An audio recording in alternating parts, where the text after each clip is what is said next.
Hello, everyone. We are live. Um, Busy week this past week for us. I guess we can start off by saying our winners for our own awards show, which you can see the debate for, came out earlier today. Wonderfully edited by Trevor. Lots of funny moments in there. So you can check that out over on the Oscar Buzz channel over there.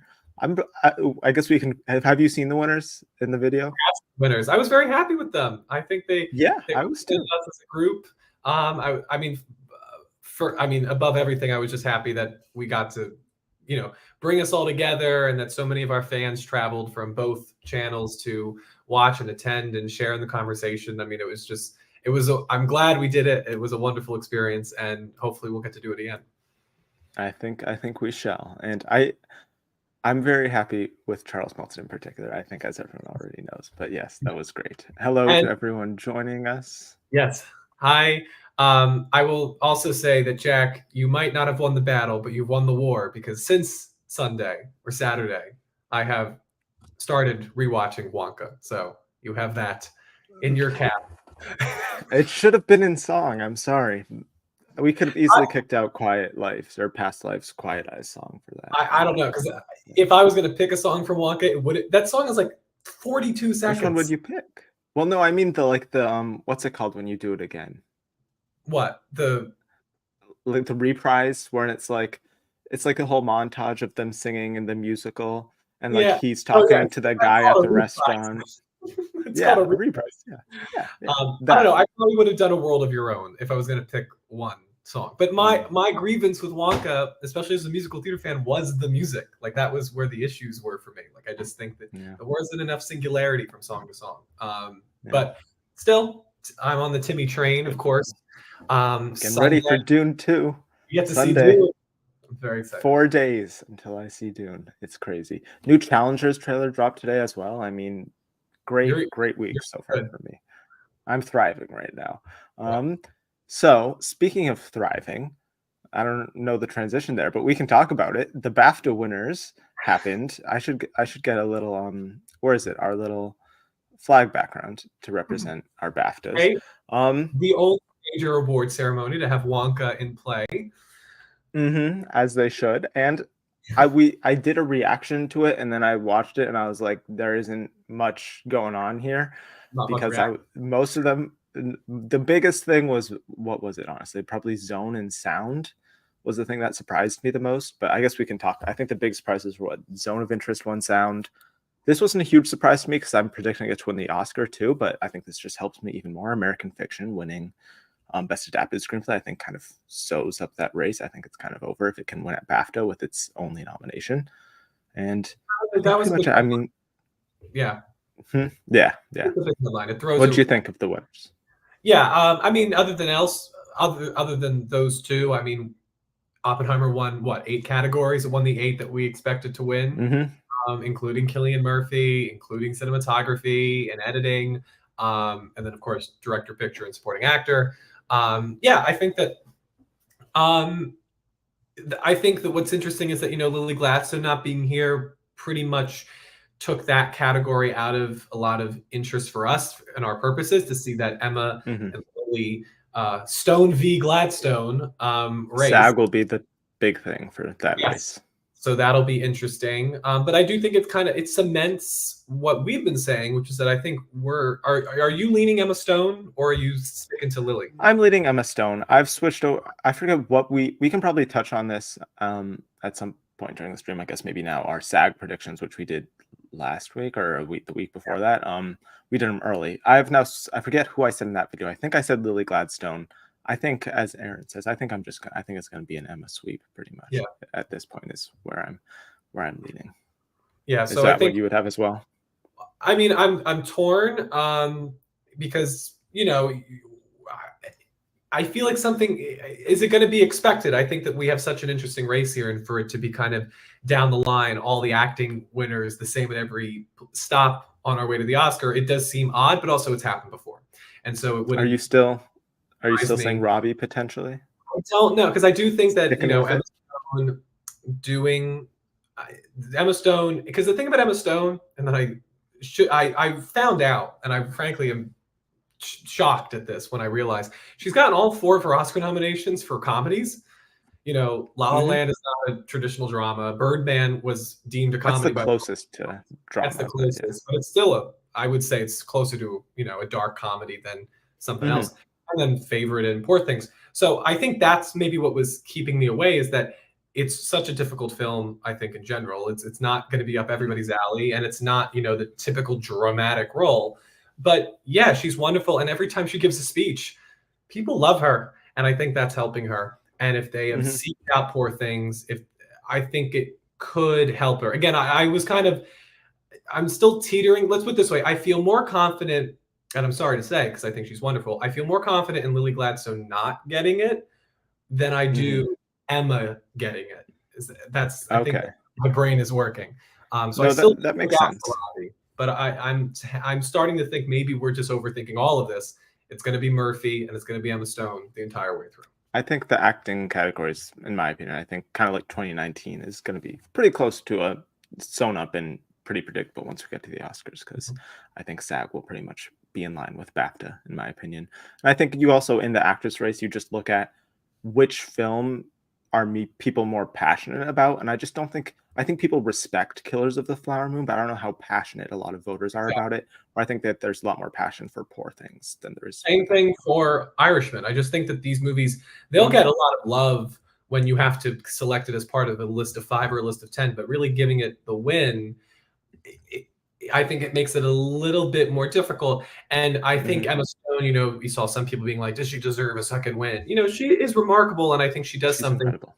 That not only is she incredible and she's so unique among her other nominees, she's unique against her past win, which is what you need in order to win a second time. And I think she has that. And I think she, you know, I know a lot of people usually say like, oh, she's, you know, the Meryl of this generation, or what, not specifically talking about Emma Stone, but just like we're always looking at the next Meryl. I think what's more interesting, and who I think that she might be more modeling herself off of, is Katharine Hepburn, somebody who started in a lot of these great comedies like The Philadelphia Story, or Bringing Up Baby, and then, you know, transitioned to, you know, the dramatic chops came later when she tested herself in Shakespeare, and then she did, you know, she won like Lion in Winter and On Golden Pond and all these, you know, back to back later in her career. And I think that's maybe what we're seeing with Emma Stone. I think she's, you know, she established herself as a household name, as a favorite among a lot of people. And now we're seeing that transformation where she's really kind of testing herself. She's taking that, you know, name recognition and bringing it to these projects. And I think people really respect that about Emma Stone, that she is not doing, you know, the traditional biopics. I mean, the only one I can really think of that's on her resume is Battle of the Sexes.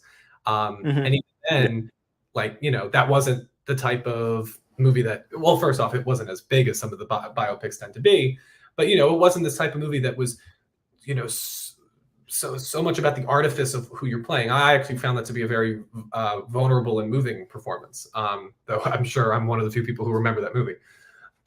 You probably are, yes. I think Challenges will be replacing it in the tennis Hall of Fame. So, Hall of Fame. So and we'll see what happens. I feel pretty good about Emma Stone. I mean, we've seen actresses like Jodie Foster, Hilary Swank have won their second Oscar at a young age as well. I think she's in the same league acting-wise of those actresses. So yeah, I think someone said it earlier. I think this 4 is looking pretty. But I do think that I do think there's still a path for Margot Robbie, because I look at the Jessica Chastain year as like you had all these, you know, favorites, and I think they gave it to Jessica Chastain because they felt she was the one that maybe had been passed over, you know, too often in her career, whether it was for the last, what was it, A Most Violent Year, or The Help, or, you know, coming off of my head, Zero Dark 30, you know. There were so many times when they had passed her over that I think that helped her. Same thing with Emily Blunt when she went for A Quiet Place. And that's why I'm looking out for Margot Robbie, because I do think that she has the potential to do that at SAG, especially because it is such a populist group. That's why that's why I kind of was ringing the alarm bells for her. And I still think it could happen, but I'm also just, I feel like in the grand scheme of things, there are going to be people who vote for Barbie and Ensemble, where I don't think Poor Things really is going to get any support other than Emma Stone. I think that's where they're going to put their support. And I think some tech I think it's getting Well, production and SAG. costume design. That's SAG, I think. If you like Poor Things, Oh, you're it's voting for SAG, yes. Stone. If you like Barbie, you might vote for Ryan Gosling. You might vote for Margot Robbie. You might vote for Ensemble. I think it is more spread out. I think if you're a Poor Things fan, it's unlikely you're going to vote for Willem Dafoe, and that's going to be the only place you give it like some respect. You're likely, if you're like me and think Poor Things is one of the top movies of the year, you're going to look right in on Emma Stone and be like, well, we'll take care of that. She is the movie. She is the movie.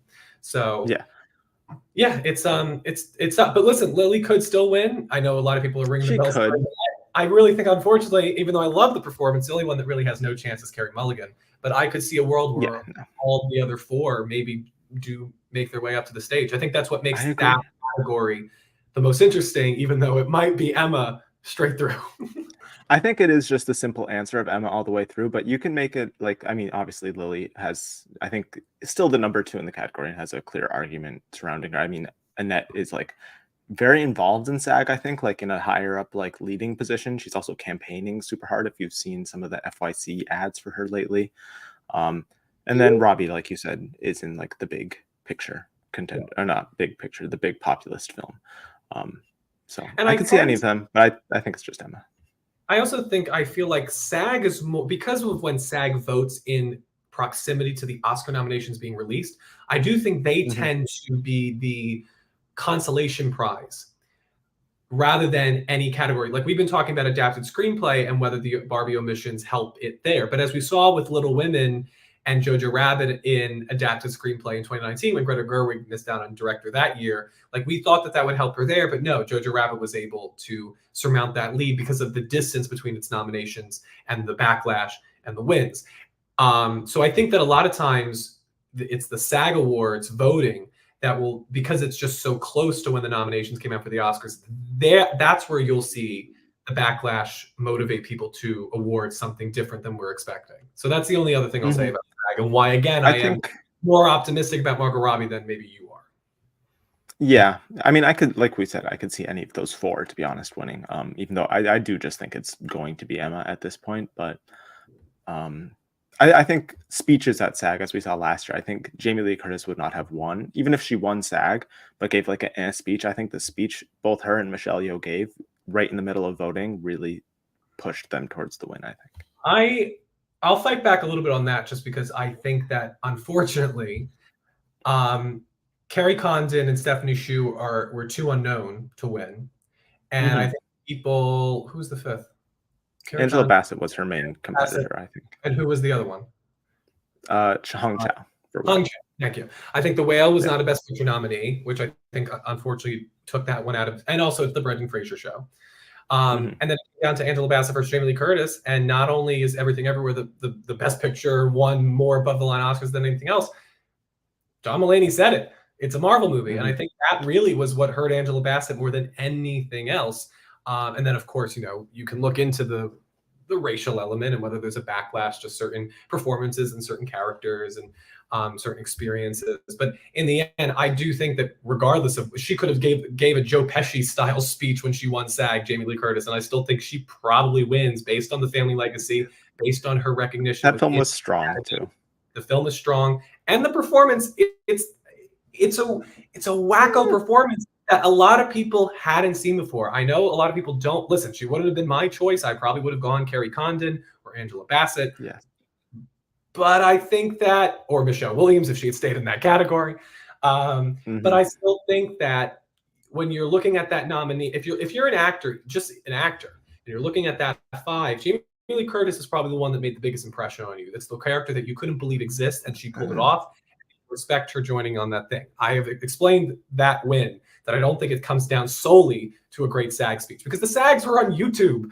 I don't know how many people watched the SAG. No, but there were a lot of voters in that room as well. But there were. I don't know. It wasn't solely the speech. I think it was the speech. It was a bunch of stuff combined, like you said, the Hollywood legacy, how strong the film was. I would have, the same way that Mahershala Ali Muslim speech didn't hurt him that year, even though he was probably on his way to win the Oscar regardless for Moonlight. So, and as Aaron points out, Oscar voting does start tomorrow. So if you have any Oscar voters in your life, make sure to let them know what they should be voting for. And I agree, this is also a crime that Gerwig lost for. Little Women. She's great. Listen, post Love and Thunder, post Next Goal Wins, I think that colors Jojo Rabbit. I will still get behind Jojo Rabbit. I think it's a masterpiece. I love it. And it is a well-written screenplay. Yeah. So that's the BAFTAs. I think there's nothing else too crazy. Dick Lordy ended up losing Rising Star to Mia McKenna Bruce. They almost always give it to a Brit, so I'd keep that an eye out for that going forward. Zone. Do you think Zone could win sound? I would love it to, as we picked it for our show for the win. I just think that there's going to be more. I think in the end there are going to be more fans of Oppenheimer in the Academy than Zone of Interest. I think because Zone of Interest was a British film, it might have been on slightly better footing. And I also think that when it comes to those tech categories, you tend to go with the loudest movie. And also Oppenheimer does have a whole sound design. So I think the editing connection too. Editing connection. I think it will likely listen. It wouldn't be the biggest surprise because I remember when everybody was predicting Boyhood to win Best Film Editing because they were saying that, what they had to do for 12 years, cut it into one narrative, and Whiplash won, and it was a great win. I love both those films, but Whiplash was probably the one that was more, technically impressive. And impress people more. And it was one of the smaller Best Picture contenders that kind of snuck in there at the end, and everybody was like, whoa. So I could see it happening. And I think the BAFTA win helps, but I do think that it hurts when you're going up against, like, Boyhood was not the Best Picture frontrunner. It only won one Oscar for Patricia Arquette and Supporting Actress. It's a little bit different than Oppenheimer, which is going to win 7 other categories, most likely. Yeah.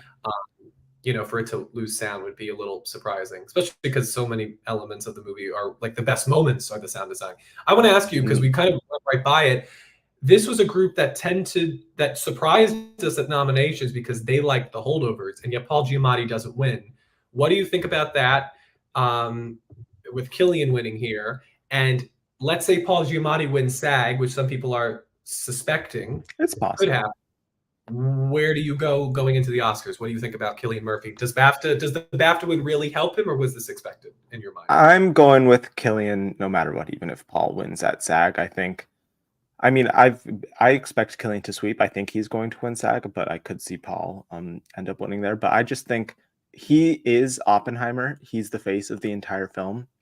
He won BAFTA, and I think at the end of the day, BAFTA win and being in the Best Picture frontrunner is, to me, stronger than a SAG win, in my opinion.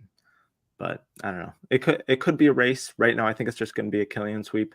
Maybe it's my bias showing, but I'm gonna stick with Cillian even if he loses SAG. Yeah, I think for me, what I'm really feeling is that Paul Giamatti gives a great performance in a role that he has done before and that he will do again.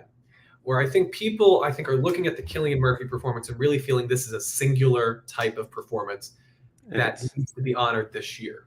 I just think that's my gut. I agree. Yeah.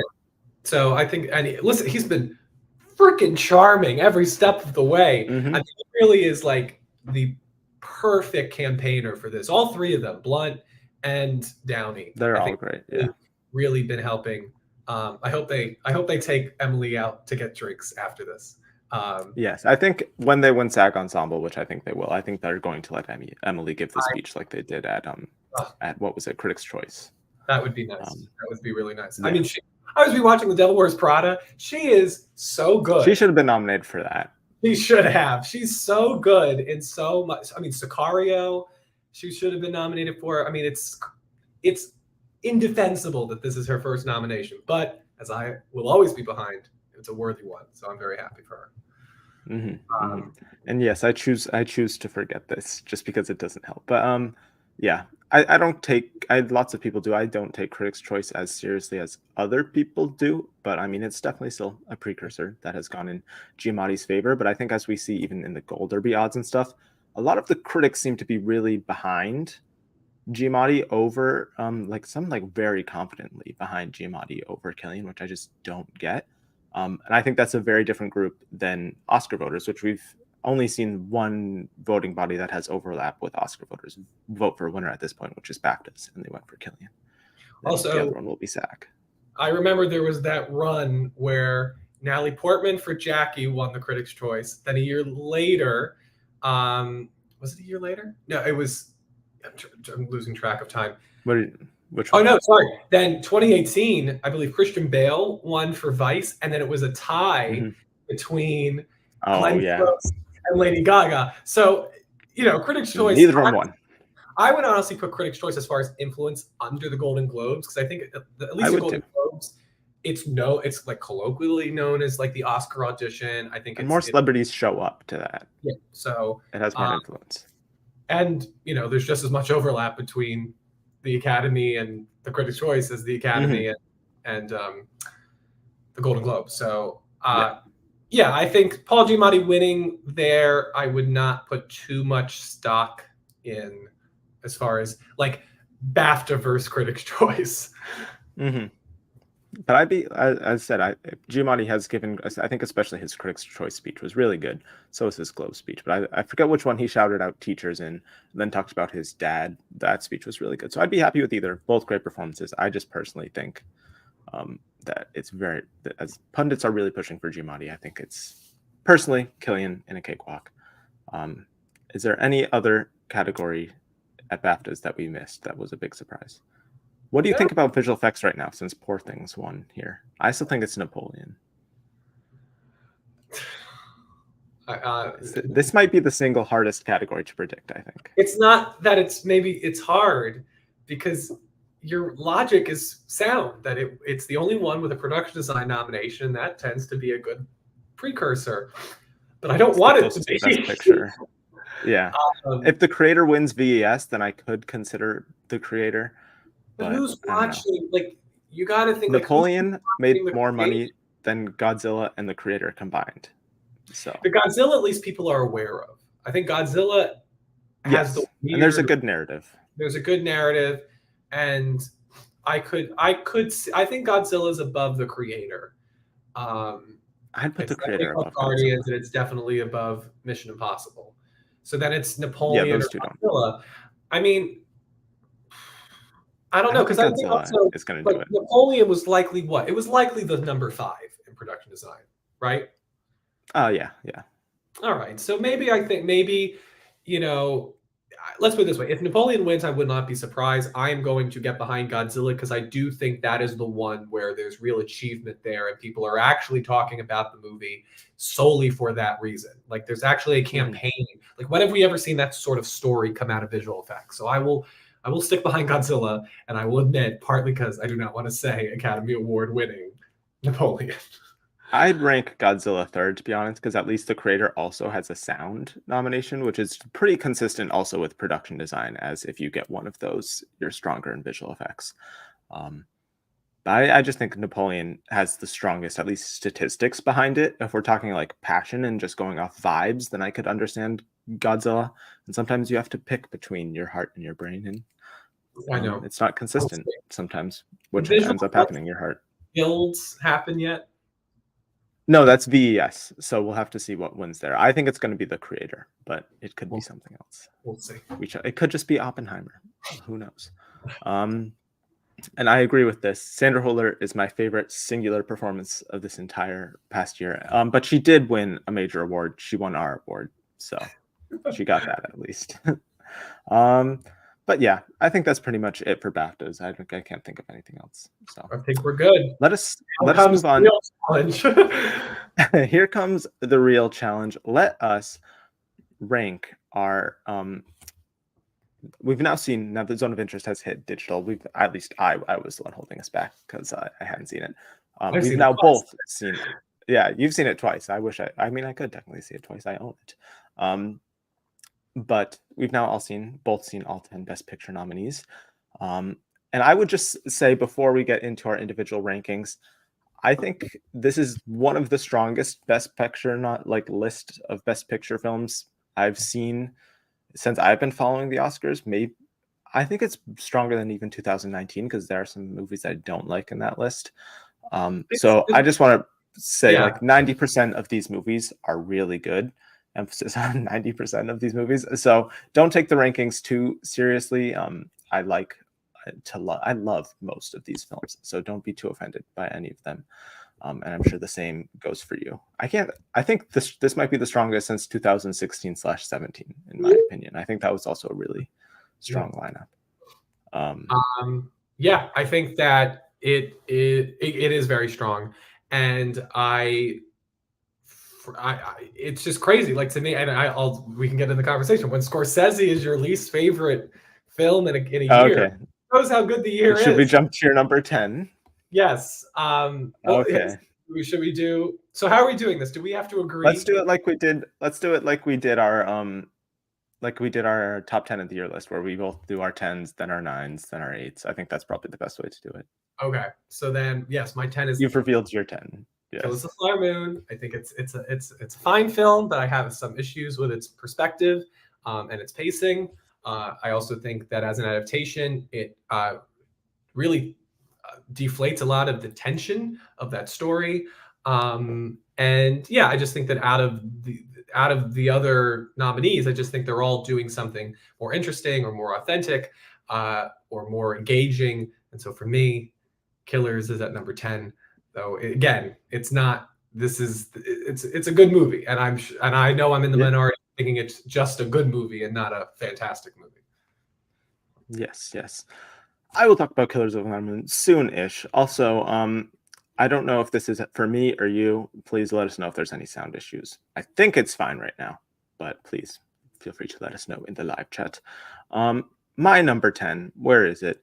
By a pretty good margin for me personally. I think you could probably guess what it is. It would be Maestro, however you want. People always complain about how I say it. I'm sorry. I think it's Maestro. I think it's Maestro. Sometimes I say Maestro. It's close. You know what movie I'm talking about. It's just a film and a story that I didn't find I was super invested in, or I didn't find it was very compelling. I never, like with all these other films, I felt myself like sink into them and like really get compelled and invested, whereas I felt like I was at a distance watching this. I felt like I was watching the actors act. I felt like I was watching the cinematographer execute these showy shots rather than fully being invested. Especially Cooper's acting, to me, it didn't feel like he disappeared into the role. I think Carey Mulligan is probably my favorite part of the film. I felt like she did disappear into the role and is the main part of the film that actually connected with me.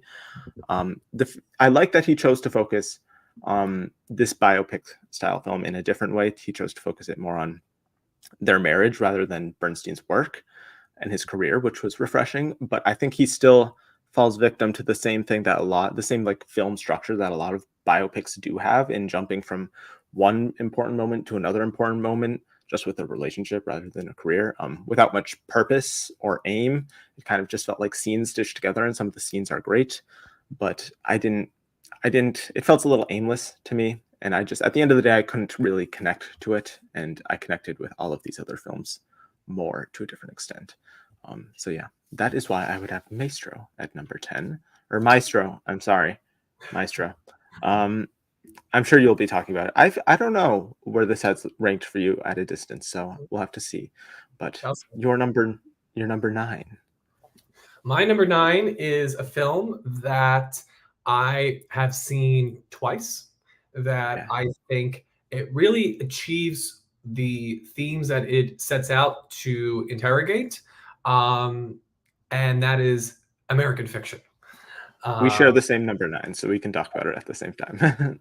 I think that I really admire Cord Jefferson, not only approaching this subject matter about, authentic voices in their own stories, but I really did find myself connecting with this family drama.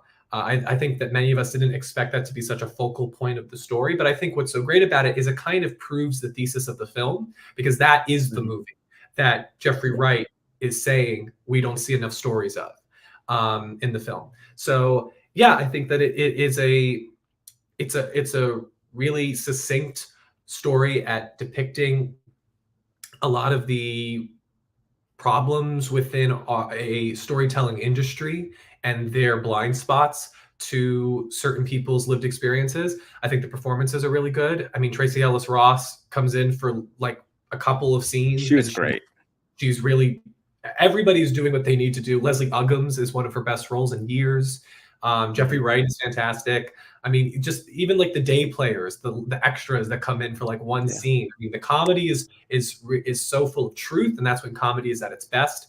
And then, of course, Sterling K. Brown and the arc with his character and the dignity that that character is imbued with throughout. I just really love. The only reason it's not higher is I just think that in the end, I do think it has to walk such a fine line between being an example of something and also trying to critique that thing. It's trying to be entertaining while also deliver that message, and I think it does it well. But I think that the scope of these other movies, I think, are a little bit more. They're a little bit more expansive and impressive, which is why it's 9. But it's still a really sharp film, and it definitely makes me intrigued to see what Cord Jefferson does next. Yes, American Fiction, also my number 9. I'd like to say I think there's a little bit of a gap between Maestro and American Fiction for me. We get into good to like very good movies from this point going forward. My main issue with the movie is, to me, it felt like it was fighting between two different movies. It felt like there were two different sides of the film. There was the satirical side of the film, and then there was like the family drama side of the film. They never like connected really at all. It felt like they were very separate and they didn't intertwine. And it felt like because of that, it wasn't able to fully like develop and delve into either side as much as I would like. I liked the satirical aspects of the film more than the family drama. I thought the family drama was effective, but pretty standard stuff. So I would have liked maybe a little less of the family drama, so that way we could have dived deeper into some of the ideas that the film does tackle, because there are points where it does feel a little unexplored, maybe a little half-baked, and I think if you spent more time on it and less on the family drama stuff, it could have been developed more. I also found the fact that the film was like tackling these issues without, it doesn't ever really address the fact that it's from the perspective of like an upper middle class group of people, which I think is, in a satirical film like this, something that I think you should at least address at one point. It felt like it was kind of like the elephant in the room, in my opinion, especially with the way it depicts like a lot of the stereotypes and racism. I thought it's something that they maybe should have. I mean, these are people like living on beach houses and stuff. I think they're pretty well off, so I think it's something that at least should have been addressed. But it kept me entertained throughout and made me laugh a lot. Like you said, the performances I thought were all great, especially Jeffrey Wright shows he can truly lead. He should get many leading roles after this. He's a great actor. Sterling K. Brown and Erica Alexander, I think, were the supporting standouts for me.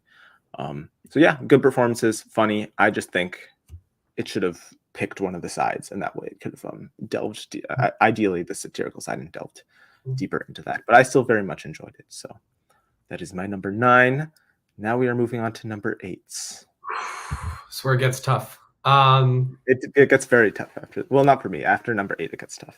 And I think for me, I'm gonna go with Past Lives. Okay. I really love this film. I've seen it twice, and I remember the first time that I saw it in theaters, I just wept the whole way through. I think if you have had an experience like this, oh boy, the song is so acute in how she captures this emotional experience. And I think her writing and her directorial vision is only bolstered by 3 of the finest performances of the year in Greta Lee, Teo Yu, and John Magaro. It's such a sensitive film. I think it really captures regret so well, and it takes certain emotions that you would think are hard to translate into a cinematic medium because they're so internal, but she just really, again, another directorial debut that really cements her unique point of view on many of the experiences depicted in this film. And the ending will devastate you, but not in a way that it's not full of solace. I think if film's goal as a like overall is to really have you connect with it, for you to feel film, there's no better example of that than Past Lives. Yes, I agree. I will be talking about it a little bit later on. So now on to my number 8, which I have a feeling you will be talking about much later on. My number 8 is Barbie. I saw some people commenting, thinking I was gonna we can do it again. Yep. Think I was gonna have it last. No, I've had quite a journey with this film, because I first saw it the first time I saw it in theaters. I loved it. I think a big part of it was that the first time watching Barbie theatrically, that experience, I think pretty much everyone shared it because it was like a worldwide phenomenon. It was very special. It's still like one of my favorite theater going experiences. Everyone dressed up in pink. It's a very good theatrical watch-along experience. So I came out super high, and then upon rewatch, it kind of began to like fall apart for me a little bit, and it seemed much more basic and hollow. And its messaging and themes seemed a little more unsubtle and more blatant. I think the main example for this that I think you can then spread to the entire film would be America Ferrera's monologue, which is very forward, not very subtle, very in your face. Many people have called it kind of like feminism 101, which I don't I don't think that's a bad thing. Like, this is part of my journey with it. I think, as we've seen, Greta Gerwig knows how to write very nuanced and complex takes on feminism, womanhood, as we see with Little Women and Lady Bird both. So I think she knew she was going to reach a wider audience of this and influence a lot of young girls and young boys. And I think that way she probably made it a little more basic and a little more feminism 101. I mean, you got to start somewhere. So I don't really have an issue with it being, now that I look at it through that lens, an issue with it being a little more basic. I just personally lean more towards more nuanced, developed, a little more deeper films than something like this. But I still had a lot of fun with it. I can respect it as being a big starting point for feminism for a lot of young people seeing the film. And still a super fun comedy. Ryan Gosling and not Emma Stone, Margot Robbie. I was thinking of La La Land. Ryan Gosling and Margot Robbie are great in the movie. Great performances. And yeah, it's very well directed as well. I think the direction is impeccable. But yeah, I just personally, I think the films after this, I think, go a little deeper than this film for me personally. But I'm sure we'll be talking about it maybe a little more enthusiastically. I actually haven't seen it. I still have to catch up with this one. Oh, okay. Yeah. It's streaming on Max, the one to watch for HBO. Okay. We'll see. Yeah. Okay. Mm-hmm. You should check it out. Yeah. I think you'd like it. Okay. Moving on to our number sevens. Yes. So here's Maestro for me. I can't take away what that first experience was like seeing this film. I've only seen the film once. It's by that and Killers of the Flower Moon I've seen once. I will be seeing them again because I marathon all the Best Picture nominees the week before the Oscars. And I remember sitting in the theater for Maestro and just being completely blown away by how Bradley Cooper just visually represented the inner world of Leonard Bernstein and Felicia Montealegre. Just so many inventive and creative cinematographic techniques. I still can't get over that opening shot where you see him in his bedroom, but he's framed the window to look like a stage. I think it was a really beautiful biopic in capturing what their lives are really like and not doing a Wikipedia style, list of their accomplishments, like using the West Side Story music, not in a scene when they're writing it, but which would have been such traditional type of biopic move, but, using it to underscore like this essence of turf war between the two of them in their marriage, just so many clever ways to capture how an artist's suffering is what leads to their greatest creations, and that leads them to what we know of and going underneath the surface. So many moments that were emotionally stirring in ways that are not dissimilar from films like Past Lives, other films on this list.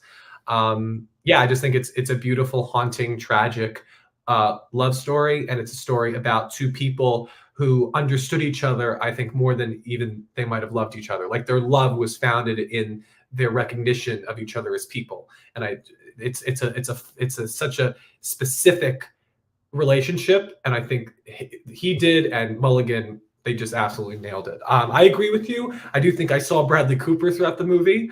But listen, he's a movie star. That's why we like movie stars. Yeah. In the end, I didn't feel like, for the majority of the film, I was detached from the beats because of that. So in the end, it worked for me. I'll be seeing it again in actually 2 weeks right now, 2 weeks from today, right now.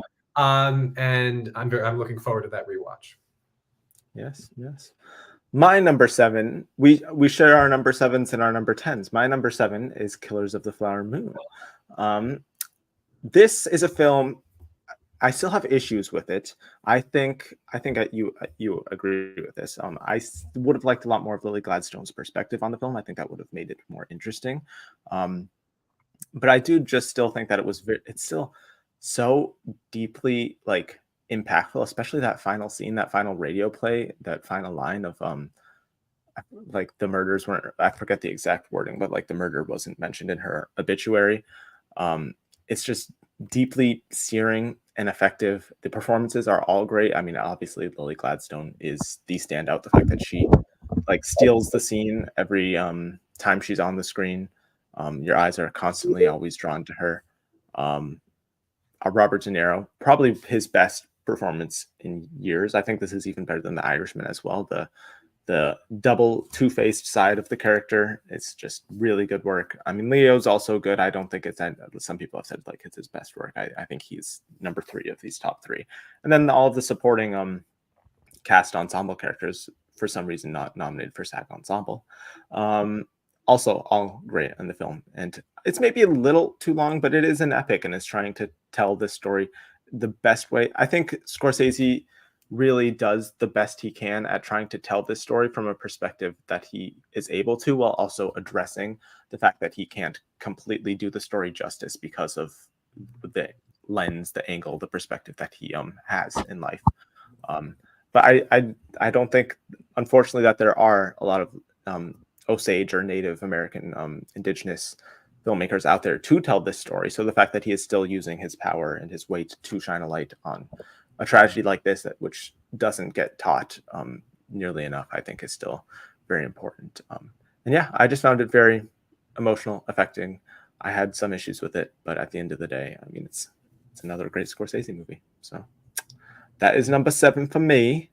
And now moving on to our number 6s. Oh boy, now we get to the movies that were in my top 10 of the year. So it gets really splitting hairs here now. Number 6 for me is The Holdovers. I think a fantastic dramedy that really gets both parts right. I think American Fiction is a good example of a dramedy. I think The Holdovers is the perfect example of a dramedy. And the dramatic beats, Dominic Sessa breaks your heart at the end of this movie, along with Paul Giamatti, along with Divine Joy Randolph, who it's such a well-balanced trio at the center of this. But it's also a very funny movie. I mean, the part when, you know, the Rubicon breaking of the arm, it's so just, I'm running out of adjectives to describe how wonderful this movie is. I mean, we've reviewed this movie. We talked about it in our top 10 favorites of the year. It's a fantastic film, and I really think captures that special relationship between teacher and student and what the two can offer each other. I also think it's a really great depiction of loneliness and how that can motivate you towards certain avenues where you're not likely to, where you wouldn't expect to find connection, and embrace that. I love the texture of the film. It just feels like this movie was like from like the 70s or the 80s, and they kept it away and we just found it now. Yeah, it's an instant holiday classic. Everything about it just really works well. And yeah, definitely. It's so hard not to not be in the top 5, but just shows you how great a year it is. This would be top 3 any other year. It's a really strong year because, as I will mention in my number 6, which is Poor Things, one of my favorite films of the year. I think kind of like Barbie, not maybe as much, has gone down a little bit upon rewatches. The high of just seeing it at the New York Film Festival and all of the stuff surrounding it, I think did kind of make me not notice some of the flaws. But I do think overall it still works for me very well. As we mentioned earlier, Emma Stone is just incredible in this. Probably her best performance, is one of the best performances of the year.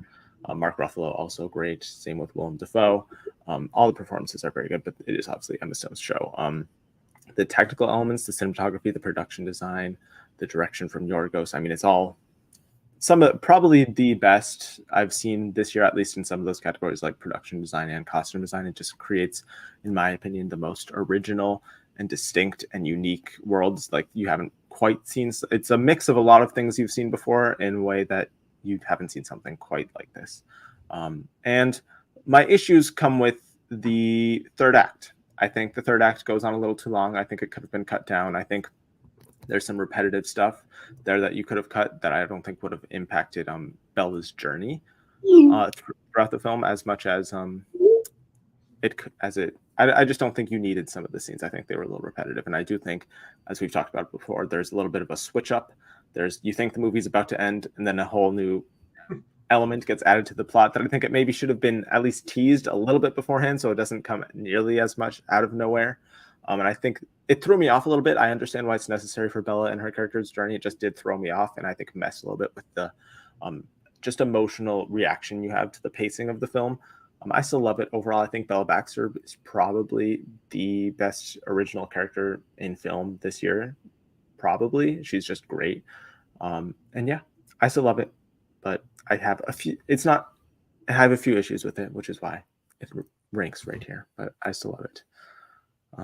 Yeah, we're getting into a point on the list where we have to like put disclaimers like we love these movies. Don't take the fact that it's like not top 3 as offending.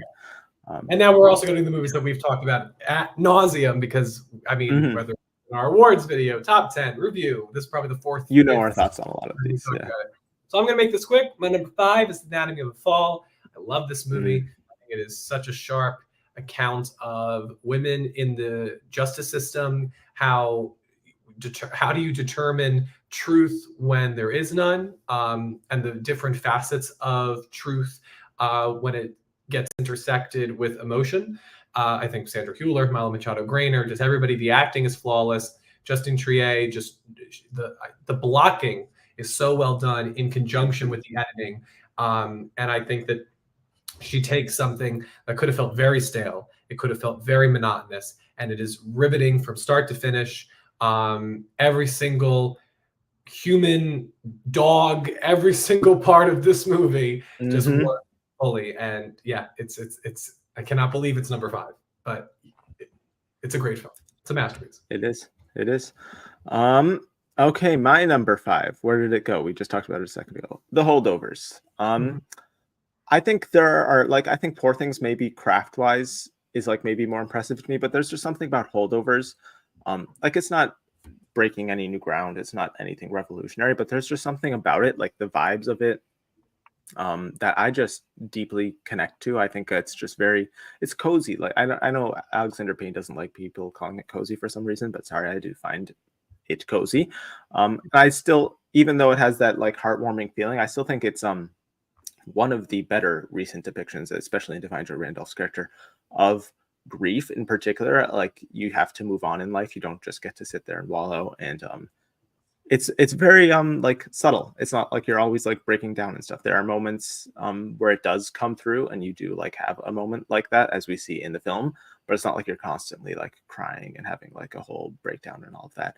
So her performance incredible. As we mentioned, Paul Giamatti and Dominic Sessa, the two right here, the two-hander, the true 2 leads of the film, both great. Dominic Sessa, a true find. I hope he has many. Did you see his face at the BAFTA Awards? This is completely off topic, but did you see that photo? Oh, there's a photo of his reaction to some, I forget what category it was, but at the BAFTA Awards, that is hilarious. It just has like the most like dead inside face. It's amazing. But yeah, he's great in the film. I hope he has a great career going forward. Paul Giamatti, also great. I love the exploration of I think everyone has that one teacher in their life where it's like, more than any other teacher, like you actually connect to them beyond just the student teacher connection. Like you're actually connecting as like people. I think that depiction of that here was great. As you mentioned, the ending between the 2 characters, I've never seen a handshake as emotionally affecting and powerful as that one. So yeah, there are issues pacing wise I've seen people talk about with the film. I can understand that. I just personally like being in the world of the film so much that I didn't have an issue with it. So yeah, I just love the movie. It's a great time. I don't know which one of these Best Picture films I've rewatched the most. This would be one of them. I've seen this 3 times. I think I've seen this 3 times too. Yeah, I'd have to think about the other ones, but yeah, great movie. Also, though it's clear you have not seen Peter Pan Return to Neverland, because that has one hell of a handshake. Yeah, that's or Predator. Okay. Number 4. Here we go. This is hard. Okay, this is the problem because we've now gotten to my top 4 of the year. So, oh wow, there was no other movies except these 4. Wow. Barbie. What are you gonna do? Okay, I had a feeling. I had the cursor over it. I love this movie. I've seen it 10 times. I think 10 times, 10 or 11. And it's as wonderful as the first time I saw it. It actually gets better because I think that it is a brilliant film. I think it is, the type of film that Hollywood should be making because it actually engages people to like think and reconsider their life.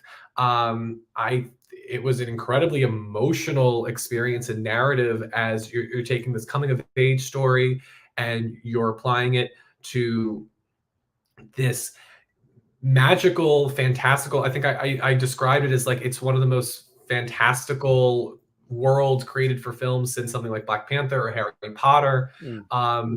I think that it is so much fun as a comedy. I think it works so well.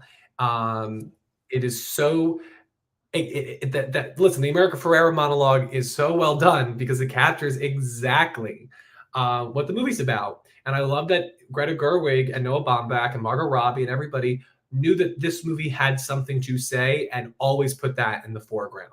I think we don't see that too often.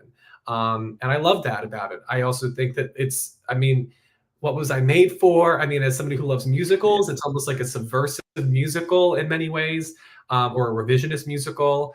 I'm just Ken. I think that this is a movie that was really special. And I think what's happening is we're seeing Titanic syndrome. I think we're seeing it because it was so popular. People are, reconsidering it. Is it that good? I think it is that good. And I think it's, it was never meant to appeal to the, its main demographic was not trying to get the people who love Poor Things, that sort of audience. Mm-hmm. This is a movie for everybody. And I think that this movie actually can do real good because it gets people, especially women and young women, it allows them to understand themselves in a way that, the two of us have never had to worry about. There's so many movies depicting experiences that were similar to us. And I think that this movie actually gets people to look inward and, brings certain conversations and experiences into a modern cultural lexicon that I think this is doing a lot of good. So if you're that entertaining and that motivating as far as being a force for good, to me, you're one of the best movies of the year. Yeah. Very understandable. My number 4. This is tricky for me too now. These are like my top 3 of the year. None of them were nominated for Best Picture, so I'm not quite in the same boat as you. But number 4, I'm gonna do Past Lives. I think I'm gonna go there. What if movies that center around what ifs just really, really kind of destroy me. I don't know, something about them just like emotionally devastate me. And this is like maybe not the best. Maybe it is the best. I'd have to like look at fellow what if movies, but the way this explores the what if in I forget the character's name in Greta Lee's her character's life, I just found deeply. I'm trying to remember. I don't know why it's not in my head. I feel like it's on the tip. It's annoying. But yeah, it's beautifully. It's like very unique too. I haven't seen a film quite like this before. Nora, yes, Nora. That is her name. Good name. I forget where I was going. I also think since he's in the photo, now I know where I'm going. TOU. I think, in my opinion, I know lots of people see this as Greta Lee's film, or Nora's film. I don't know TOU's character's name either. But I think it stuck with him. His journey stuck with me as much as hers did. I think it is a two-hander. I think his character goes on much more of a arc and journey than hers does. I think Greta Lee has like a bit of a emotional like resolution in terms of her relationship with TOU's character in the film. Hae-sung, thank you. Hae-sung is his name. But I think Hae-sung actually, like, you can see at the start of the film, is in a very like not great place in his life. And I think having this resolution to this relationship, I think it was kind of holding him back. And the way, I think it's the final shot of the film, instead of Nora on the street, the way the final shot of the film is him in the car, smiling, looking at like as he drives over the bridge. Very, very impactful. Both of those performances are great. It's just about fate, regret, all of that, like the Taylor Swift song, all the invisible strings that tie us together throughout. Invisible Strings is like a perfect song for this movie. They should have like put it over the credits or something, because this movie is invisible strings, but all of those invisible strings that tie us together. And just the fact that you might meet someone tomorrow who's completely going to change your life and all of that. I don't know, stuff like that. And the way they talk about stuff like that in the film too. I forget what it's called in Nora's culture, what do they call it? Oh yeah. What is it called? Someone's gonna comment it because it's something. Is it like? Oh, I don't want to try and butcher it, but that the whole idea of that and the way they explore it and all of that stuff. Is that it?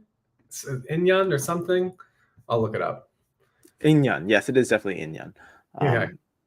But yeah, the whole idea of that I find very, very emotionally impactful, and I love these performances, especially Greta Lee and Tiu.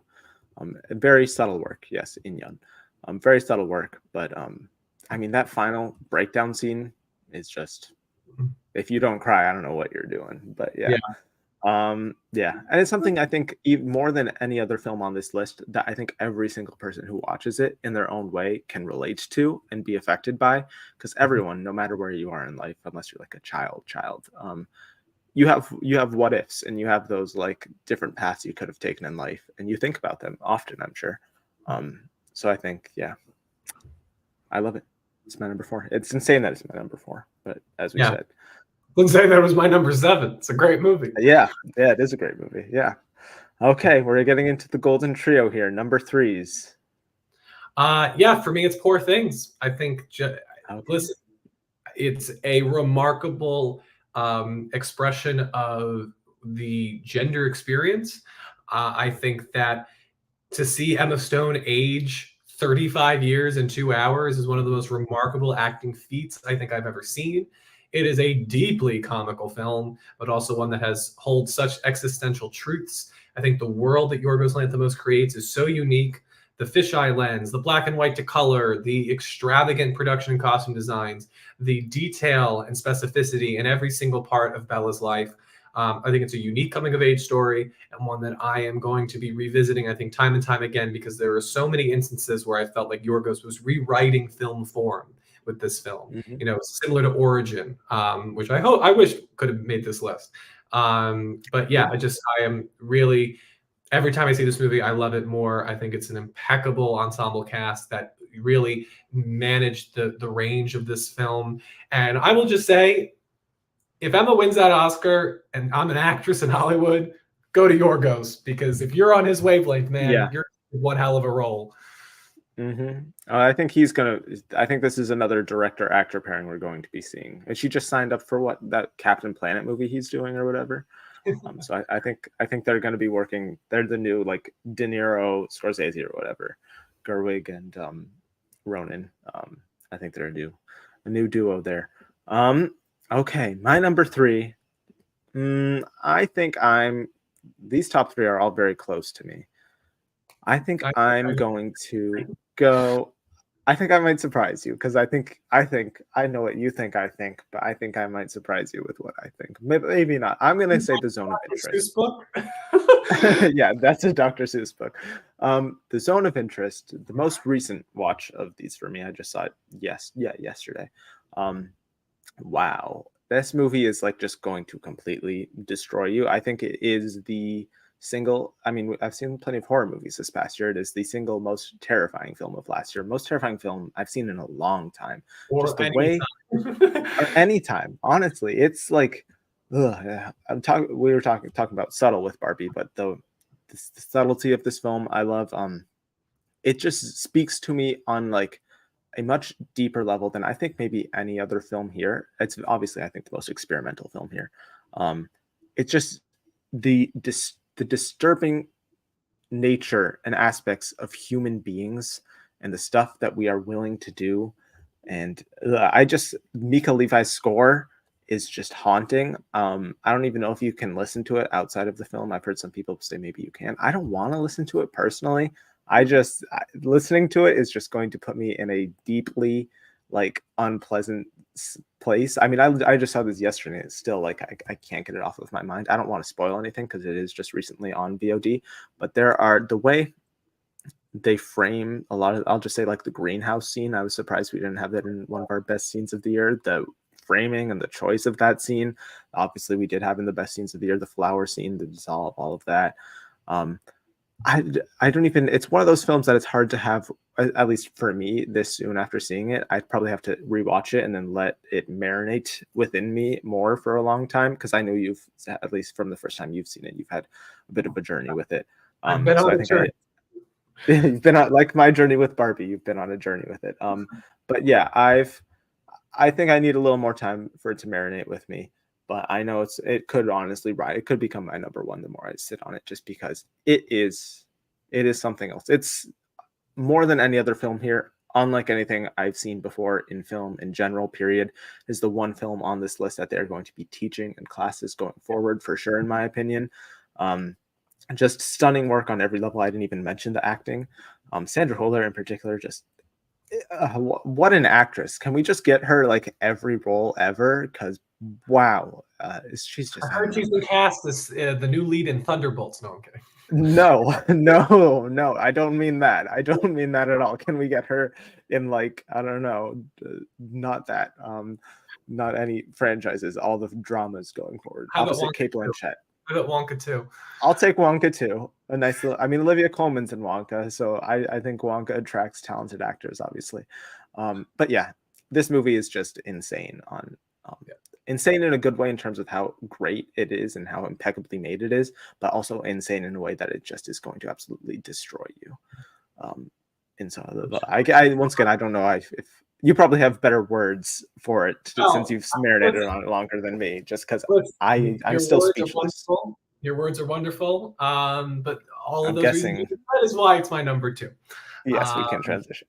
and yeah, I just think that it is, it takes what one of film's main objectives, which is to really put you in the shoes of somebody else and really showcase what their life is like, and really just takes that, exceeds expectations, depicts something that we could never imagine. Like, imagine that if you hear what this movie's about, it's it's one of the biggest discrepancies with which you think you know what the movie's about and actually making it to the end of this hour and 45-minute film. I think it is exceptionally well crafted. It is so horrifying, and Mhm. it is. I just feel like it really is the closest depiction of what hell is really like than anything else that has ever been put to Mhm. film. Um, yeah, just so many moments at the center. This is a family separation story, and this family coming apart, and how the the framing, the camera movements, the score, the sound design, everything about it just completely reinforces the thesis of the film.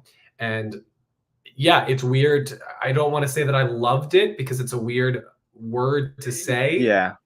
That I think this is the closest thing maybe we've ever gotten to a Kubrick level masterwork from somebody not Kubrick. The only Mhm. thing that the only other film that comes to mind of recent years is Tar, and I think this is definitely the Yeah. Tar of 2023. Mhm. So yeah, it's beyond a masterpiece. It's a brilliant, brilliant film. Yeah, it is. The more I think about it, I kind of think I should have put it at number two, but I don't know. We'll see. I'm fresh on it, so I don't want to be too high on it. Yeah. But I don't know. Crazy. My number two, as most can probably guess, I don't know. I don't know. Did you think I was going to go for Zone there when I did number No, I thought three, you were going to do what you're going to do now for which is number three. Oppenheimer? Yeah, yeah, yeah. Yes. Okay. They're very close. As I said, I could easily just switch with Zone right now, but I've sat with Oppenheimer for much longer, and I'm sure you will get into it in a second. But this was just, it really worked for me. 3 hours flew by, and the best editing of the year. I'm sorry. This between this and my number one, Secret. But the editing is incredible. The way the 3 hours flew by is just insane. Cillian Murphy, the way he carries this entire film with his performance, one of the best performances of the year. I love how we're having a lot of subtle performances win the acting awards this year between him and Divine, and I wouldn't say Emma is subtle, but he's more subtle than his Tony Stark work, at least. He's more subtle than the biggest movies ever made. Yeah, he's more subtle than those. Yeah. But yeah, the way he tells so much with just his eyes is insane to me. He carries you throughout the entire film. It's like such a feat as a performer to have to carry this film on your back, and he does it flawlessly. The other performances in the film, I mean, it's a great, it will win ensemble deservedly so, just because there are actors like of high calibers who come in for just one scene and steal it. Rami Malek. I mean, David Krumholtz, I think, is incredibly underrated in this film. Same goes for what's his name? Josh Hartnett is also great. Alden Ehrenreich, I think, like in my opinion, steals the scenes with Robert Downey Jr. Robert Downey Jr. is very good in the film as well. So is Emily Blunt. Everyone's very good in it. It's just those two, when in regards to Oscar nominations, is more about the material that they're given more so than the performances. But yeah, there's something. This is probably the one I've rewatched the most. It's definitely the one you've rewatched the most. You spent like what 3 days watching Oppenheimer at this point. Yes, I've seen it 11 times, which is why. Yeah. Thanks for pinballing my choices. It's number one. Of course, it's number one. It is. I've said this before. I maintain this. I truly believe this in my mind. If you ask me in this present moment, what is the best movie ever made? I will tell you it's Oppenheimer. I think the story it's depicting, it is so important about the creation of scientific discovery, of politics, and how that can get in the way of, natural human evolution and the progression of culture and education. I think that it is just so meticulously perfected in its craft. It is a perfect example. If I was teaching a film class and I was having to what's a great example for editing? What's a great example for cinematography, for writing, for acting, for all of the crafts? This film could work for all of them. It's a great showcase for what cinema can achieve. I love that Christopher Nolan took a movie. I think we all expected this to be a movie about a bomb, and it's not. It's really about the Red Scare and what happened after the bomb. And I love that in the end, Nolan acknowledges, if we're going to be destroyed, it's not going to be because of a bomb. It's going to be because of the people who push the button. And I just think it is such a smart film. It is so devastating. So many moments as Oppenheimer comes to realize what he created is just so immersive and beautiful and heartbreaking. I think it's a testament to genre. I mean, there's film noir. There is, coming of age. There is a courtroom drama. Christopher Nolan says it has elements of heist in there. Like, there's so many great genre elements infused into this narrative. It is a thrilling experience. It was why I love movies. It's why we talk about movies, why we like to make movies, everything about Oppenheimer. It's just, if you ask me what's one movie that captures everything, like the reason why I have dedicated my life to this art form, Oppenheimer is the reason. It's movies like that. So by far and away, my number one. I love all these movies, but Oppenheimer is number one on any list you could ever create. It's what more can I say? I've said enough. Everybody knows I love this movie. Yes, this is a big surprise for everyone watching this channel. Yes. We should have saved you for last, because I think it's your favorite film of all time. I think you connected with your favorite film of this list much more than I did with mine. La La Land it's tough. I think La La Land's my favorite, and then Oppenheimer's number 2. But if you ask me what's the best movie ever made, I would probably the best. Okay, yeah. And then 400 Blows and all that jazz and Vertigo, and they're all up there. E.T. It's a fun. Yeah, we should do our favorite movies, period of all time. We should maybe during the off season. Yeah, that would be fun to talk about. My number one, if you've done the math, where did it go? Is Anatomy of a Fall. It's my favorite. I don't know if I would say it's the best, because I do think films like Oppenheimer and Zone of Interest and a few others, I think, would be more objectively the best, but that speaks to this film itself. This film itself is all about truth and objectivity. The film is it's like a language game, which is why I think the script is deservedly going to be sweeping original screenplay. The way that Triet and her husband, I forget his name, use the script to play with the audience's perception, and the way you throughout the film shift what you think the truth is and what you perceive the truth to be, based on what the script is revealing to you and what is being shown to you. And they force you to question truth and objectivity throughout the entire film. I think the best example of that is, I think, also my personal favorite scene in film the entire year. That argument recording scene, the fight between Sandra and her husband. Samuel is his name. I remembered his name, even though he's dead within 5 minutes. I remembered his name. But yeah, so I think that's in the trailer. But yeah, that recording scene is great, and the way that it asks within flashbacks, it asks you like, what is the truth? Because the way you see the truth in the scene and the way it just perfectly in that moment cuts to what the people in the court are hearing is just, I don't know, the way it plays with truth, what we can believe, what we can see, how much we can believe it. Daniel is partially blind. I think a lot of the film is shown from his perspective, which is, I think, another layer upon the truth, what you can see. And in the end, I think truth doesn't maybe as matter as much as it should. I think perception and perspective, at least what this film is saying, is what matters. Daniel, in the end of the day, at the end of the trial, he chooses his own truth. He chooses his own perspective on life and how he chooses to perceive the mother he's going to have to live with going forward. Even beyond all of that thematic and messaging stuff, the performances, I think between this and May, December, it's very close for me for the best pound for pound acted film of the year. I think I'd probably slightly lean May, December, which is my favorite film of the year, not on this list. But the acting in this, Sandra Huller, in my opinion, is the singular best performance of the year. That, especially as I mentioned, that fight scene where she goes, that whole, your generosity conceals something dirtier and meaner. That's the one. There among goats. Yeah, that monologue, I could honestly, it's like stuck in my brain. I honestly like might not even have to memorize it. I could probably just do it off cuff. Maybe that's another thing we'll do off season, reciting monologues. Audition, Best Picture nominee. I'm auditioning to. I think the name in the film is Sandra as well, so I'm auditioning to be Sandra. But yeah, no, I've been walking around saying your generosity conceals something dirty and meaner. For you have to learn, but yeah. German and French and English. German and French.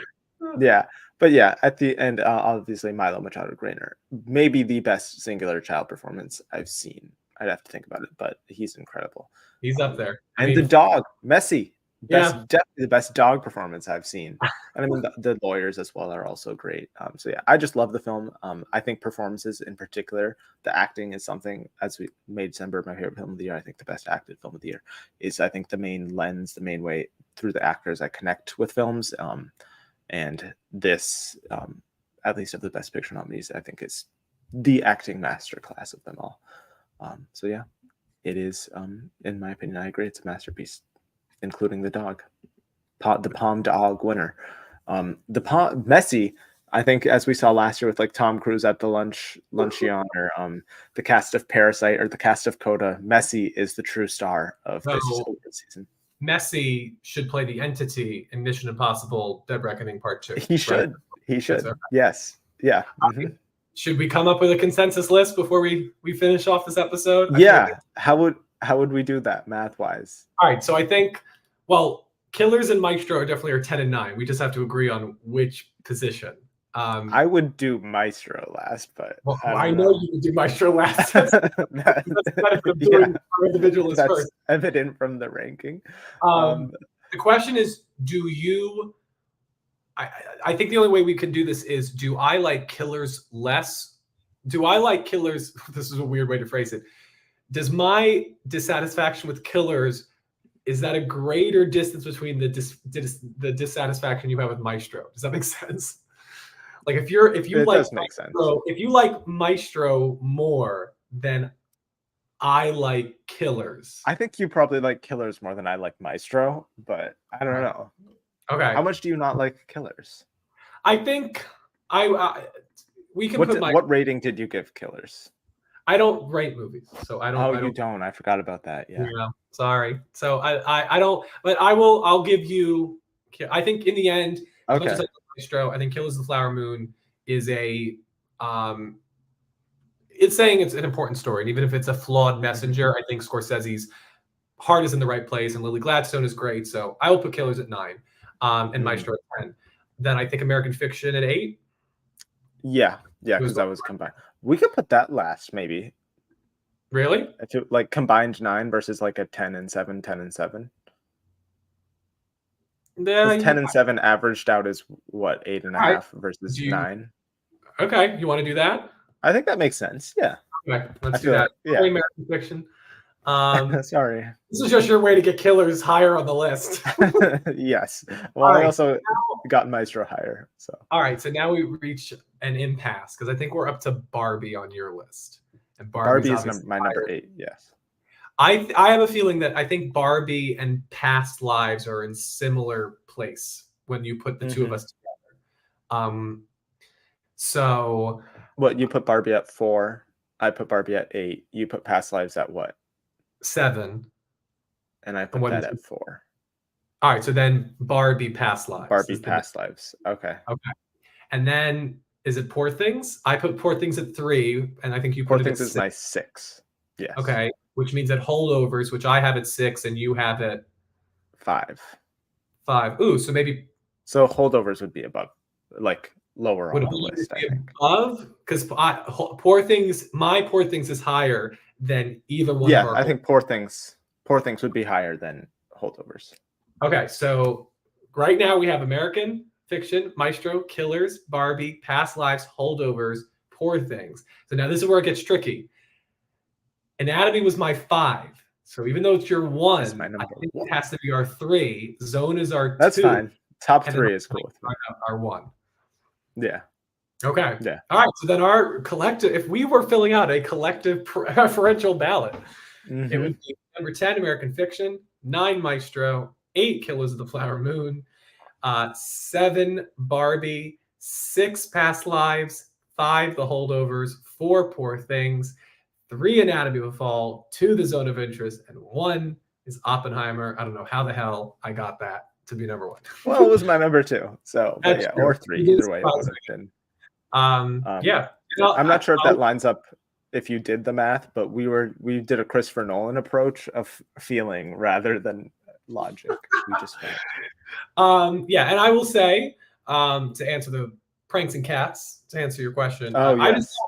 I felt like I spent so many of my hours wasting away over like what's a 2.5 or what's a 3, and like my opinion would always change. No, look at Zone of Interest. Zone of Interest, if I did a rating, would have probably gotten a 2 or a 2.5 on first viewing, and now it's a 5. So like to me, like it's just so fluid, and I feel like often, and this is why I have issues with Rotten Tomatoes, I just think it reduces critical discourse and reduces conversation to just a number or a rating. And so I don't do them. I think that it's more important for people to read the comments or watch the video than just scrolling to the end and seeing what number we get. So I just think art cannot be identified in numbers. So that's why I do it. But if you do it, totally respect you. I don't take that away from people. If that's how they process their thoughts, it's just not what I'm comfortable doing. Yeah. Yeah. Very logical. Lots of people take that approach. I just follow the crowd, I guess, with giving ratings. It is I don't think about my ratings too much. Powerful on Letterboxd to be given that opportunity to rate it. I grant you. Yeah. It is. I don't think we're missing anything else. I think we talked about it quickly. This upcoming weekend is SAG and PGA. I think we've talked about. I think we're both going, at least I am, for SAG, Oppenheimer, Killian, Emma, Downey, Divine. And I'm going to say, honestly, maybe Barbie can win stunts, but that's a lesser category. I think it's they're going to. Yeah. I think look out for Giamatti, look out for Robbie or Gladstone, and then look out for Mission Impossible in stunts. But yeah, I think that it's very possible. I think you have a good finger on the pulse. Good little list there. And then PGA is going to be Oppenheimer. It's Oppenheimer. Yeah. If it isn't Oppenheimer, something went wrong. Yeah. Yeah, and I think that's pretty much it. SAGs are Saturday, so you can expect us on Netflix. I forgot about that. On Netflix is crazy. So maybe an Eppening is gonna win, guys. No, but yeah, you can expect us to be talking about that after they occur. I'm interested to see how the show goes. I think even on the TV side, I think the winners will be very predictable all around. But I loved the ceremony last year. I thought it was very well done. So I'm excited to see how it is this year. I think I watched SAG on the bus coming home from. I think I was seeing Aladdin, or I was seeing some show. Aladdin. When was it again? It was around the same time, probably early February of last year. let's see, early what mid was I February. seeing? What was I coming out of? February. Aladdin, like the movie or a No, musical? the musical, the Broadway show. Oh, okay. Um, I was gonna say no, that came out in 2019. yeah, so yeah, I was late That's to a the party. little off. Or Yeah. maybe it was 6. Maybe I was seeing 6 or something. Mm, It was something. I was on the yeah. bus. I was watching, Yeah. and I caught Jimmy Lee Curtis's speech. So, but I will be Yeah. watching. I'll be on Yes. set. I have to watch from set this year. Oh, Oh you god. always watching SAG on the go. Yeah, Um, I'll be calling schedules and stuff, and I'll just be like, "And I need yeah. to check to Have see if one tomorrow." headphone in. Yeah. Yeah. Yeah, so you can expect us to talk about that. I will be seeing Dune on Sunday, so I can Woo! maybe do a quick out of theater thing for that, and then Nancy will be seeing it on Thursday. No, I'm seeing it Sunday. My set schedule Oh, you're seeing changed. it Sunday? Oh, Yes. okay. So we can probably expect a video soon because we can review it afterwards, right? The review embargo Yes, is reviews lifted. are out. I mean, yeah. So you can expect a review from us soon afterwards for that, for Dune 2, our first Best Picture Woo! contender for sure. Probably the first good movie of 2024 Um, thus far. I like Lisa Frankenstein and I liked Mean Girls, but it's probably the first Mean Girls was fun. masterwork. It's the Yes, first yes. masterwork. Mhm. Oh, So you can it's very expect that from gratifying. us. Yeah, to see a good movie, something like that. Yes. Um, Um, but yeah, I think that's check it. out and go to Oscar Buzz. Check out their video. If you Yes. are live from Saturday, check that out again, and let us know your thoughts. And yeah, rank Mhm. your own nominees in the comments. Oh, Let us know. yes. Comment your rankings down below. I would love to see where you all fall on this because I think everyone's ranking. There are some years where the rankings are pretty similar, but I think everyone's ranking is pretty different this year. I think everyone likes a lot of the movies. I think people have their passion picks differently. I Yeah. think Oppenheimer is going to win. Even if it was to the public, it would win. But yeah, that is it. You've now heard what we're going to be talking about upcoming soon. And yeah, then it's pretty much the Oscars after that. So like we said, comment your rankings, like, subscribe, all that fun stuff. Where can they find you on the internet, Anthony? And not At giving Anthony, ratings. yes, at Anthony_Post on X, Twitter, whatever the hell it's called, and Letterboxd. Yes. Mhm. Yes, and as I said, subscribe, Oscar Film FC on Twitter. I don't know my letterbox. It's connected to the channel, I think, so you can find it that way. And yeah, thank you all for watching, and we'll see you soon.